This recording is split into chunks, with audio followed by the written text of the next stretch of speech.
The plane's engine roared as it soared over the vast, open ocean, a small dot in the endless blue. Among the passengers were 6 strangers, each lost in their thoughts, unaware of the shared fate that awaited them.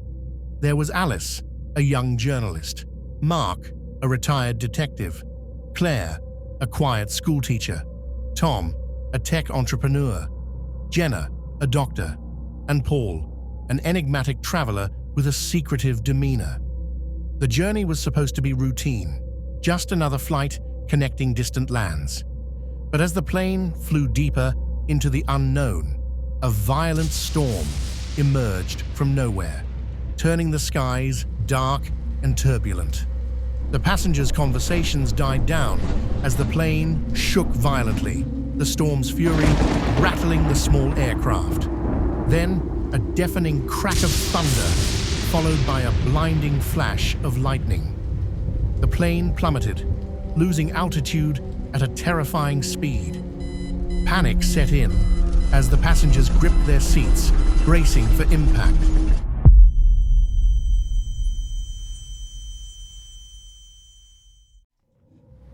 Alice was the first to wake, her head throbbing with pain. The sun was blinding, and as her eyes adjusted, she realized she was lying on a sandy beach, the remnants of the plane scattered around her.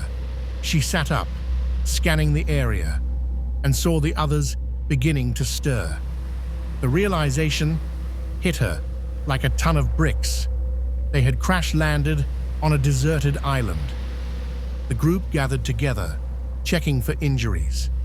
Miraculously, they were all alive, though shaken and bruised.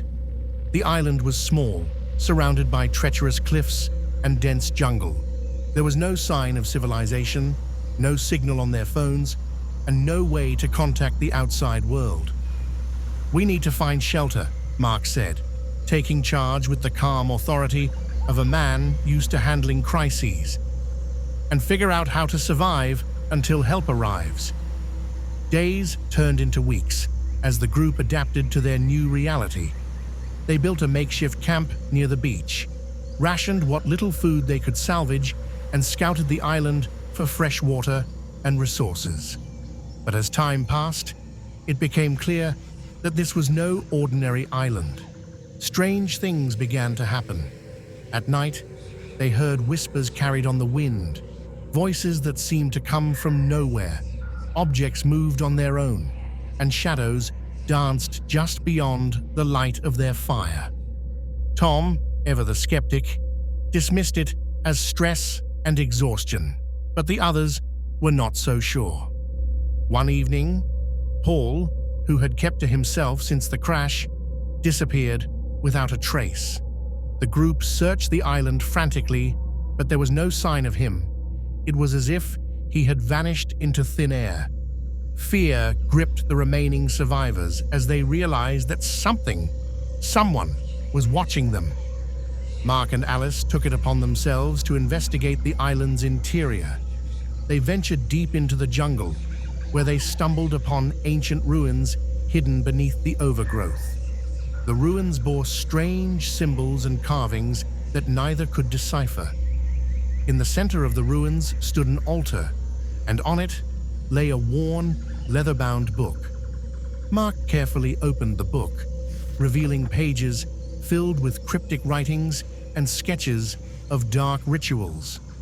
As they flipped through the pages, they discovered the island's chilling history, a place cursed by those who once inhabited it, a place where the boundaries between the living and the dead were thin, and where those who arrived were never meant to leave. The island, "It's alive," Alice whispered, her voice trembling. "It's feeding off our fears, our despair. It's keeping us here." When they returned to the camp, they found Jenna and Claire in a state of shock. Jenna had seen Paul, or at least something that looked like him, standing at the edge of the jungle, watching them with hollow eyes, before disappearing into the shadows. Claire was muttering to herself, her mind frayed by the island's horrors. Desperation set in as the group realized they were being hunted, not by a wild animal, but by the island itself. They knew they had to leave before it consumed them all. But how? The storm that had brought them here had also destroyed any hope of escape. In the dead of night, the group made a final attempt to flee. They headed toward the cliffs, hoping to find a way, but as they reached the cliff's edge, the ground beneath them began to shake. The island was not ready to let them go. One by one, the survivors were pulled into the darkness, swallowed by the island's malevolent force. Alice, the last one standing, felt the ground give way beneath her feet. As she fell, she saw the others' faces in the shadows, their eyes pleading for release. The island returned to its eerie silence, the wind carrying the faintest echoes of the group that had once fought for survival.